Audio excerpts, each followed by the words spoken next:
میرے اعمال کی اصلاح کرم سے کر دے، میرے اللہ مجھے نیک کرم سے کر دے۔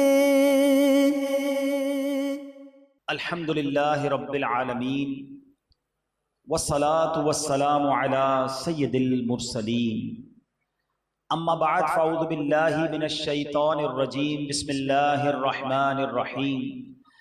پڑھیے الصلاة والسلام علیک یا رسول اللہ وعلی آلک واصحابک یا حبیب اللہ، الصلاة والسلام علیک یا نبی اللہ وعلی آلک واصحابک یا نور اللہ۔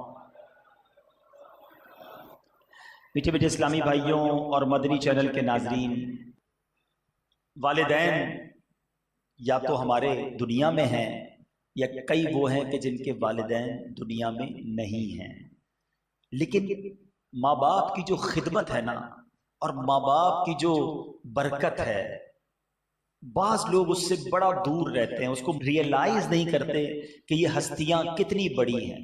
اچھا، ماں کے بارے میں ہم بہت سنتے ہیں، ماں کی دعا جنت کی ہوا، یقیناً ماں کے پیروں تلے جنت ہے، ماں کی قدموں کو جنت کی چوکھٹ کہا گیا، اور ماں ہی ہوتی ہے، نو ڈاؤٹ، دیر از نو کمپیرزن، ماں کا کوئی دنیا میں نعم البدل نہیں ہے۔ لیکن والد کے حوالے سے بعض اوقات وہ فیلنگز نہیں ہوتی ہیں، والد کے حوالے سے وہ محبت کا اظہار بھی نہیں ہوتا ہے۔ تو چونکہ آج میرے والد مرحوم کے ہم ایصال ثواب کے ان کے سالانہ فاتحہ بھی ہے، تو میں کچھ والد کی کیا اہمیت ہے اور والد کا ہماری زندگی میں کردار کیا ہے، اس موضوع پر چند باتیں عرض کروں گا۔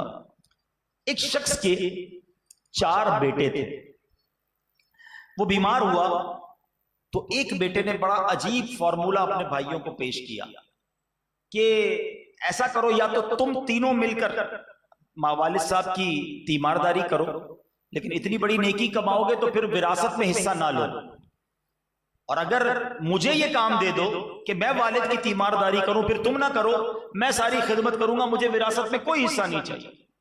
بڑی عجیب سی بات تھی، پیسے کون چھوڑتا ہے، مگر وہ بھائی جانتا تھا کہ ماں باپ کی خدمت میں کیا اور والد کی خدمت کا اجر کیا۔ تو اس نے کیا کیا، تینوں بھائیوں نے کہا اس سے اچھی کیا بات ہے، ٹھیک ہے والد کی خدمت بھی کرو، پیسے بھی نہیں لوگے، ہمارا اپنا حصہ بھی چھوڑ رہے ہو۔ تو بہرحال یہ فارمولہ سیٹ ہو گیا، وہ بھائی اکیلا بیٹا اپنے والد کی خدمت کرتا رہا۔ کچھ عرصے کے بعد والد کا انتقال ہو گیا، اس نے کوئی حصہ نہیں لیا کیونکہ وعدہ کیا تھا میں والد کی خدمت کروں گا، میراث میں حصہ نہیں لوں گا۔ اب کیا ہوا، ایک رات کسی خواب میں اس کو ایک آواز آئی کہ فلاں جگہ پر جاؤ، وہاں 100 دینار موجود ہیں، 100 دینار یعنی سونے کے سکے موجود ہیں، وہ لے لو۔ ایک شخص نے خواب میں بتانے والے سے پوچھا کہ ان 100 دینار میں برکت ہے کہ نہیں؟ تو اس نے کہا نہیں، برکت نہیں ہے۔ صبح اٹھا، اپنی بیوی کو کہا کہ میں نے خواب دیکھا ہے، ایک جگہ بتائی گئی ہے کہ وہاں 100 دینار ہے، مگر میں نے لینے سے انکار کر دیا کیونکہ اس میں برکت نہیں ہے۔ بیوی نے کہا عجیب آدمی ہو، پہلے میراث چھوڑ دی، اس میں بھی حصہ نہیں لیا، 100 دینار سونے کی اشرفیاں مل رہی ہیں، تم غریب بھی ہو، حصہ تو لے لیتے۔ کہتے نہیں مجھے نہیں چاہیے، برکت نہیں تو مجھے وہ مال نہیں چاہیے۔ رات پھر خواب میں سویا، پھر اس نے خواب میں اس کو ایک جگہ دکھائی گئی کہ فلاں جگہ پر 10 سونے کی اشرفیاں، 10 دینار پڑے لے لو۔ کہتے یہ بتاؤ برکت ہے کہ نہیں اس میں؟ خواب میں جس نے بتائی جگہ کا برکت نہیں ہے اس میں، کہا مجھے نہیں چاہیے۔ پھر بیوی کو بتایا، عجیب آدمی 100 سے 10 پہ آ گئے، 10 تو لے لو، کہا نہیں برکت نہیں تو مجھے نہیں چاہیے۔ اب پھر خواب دیکھا، اب اسے ایک جگہ بتائی گئی کہ 1 دینار ہے ایک جگہ پر، وہ لے لو۔ اس نے سوال کیا کیا اس میں برکت ہے؟ کہا ہاں اس میں برکت ہے۔ صبح اٹھ کر گیا اور وہ 1 دینار اٹھا کر لایا، 1 دینار، ٹھیک ہے۔ اور اس کے بعد اس 1 دینار سے اس نے گھر والوں کے لیے کہا کہ مچھلی خرید لیتا ہوں، اس نے 2 مچھلیاں خرید لی کہ کچھ نہیں تو گھر والوں کو اچھا کھانا تو کھلا دوں۔